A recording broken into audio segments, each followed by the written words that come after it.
បងមកតាំងពីនេះធ្លាក់អាយចង់រួមឲ្យសប្បាយជាមួយនឹងអូន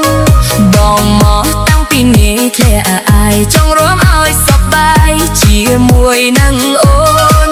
ចង់មិនដេកឡើយក៏ធ្វើមុខស្រពូនឬមួយស្រីនឹកកូនយំចាំនៅឯផ្ទះ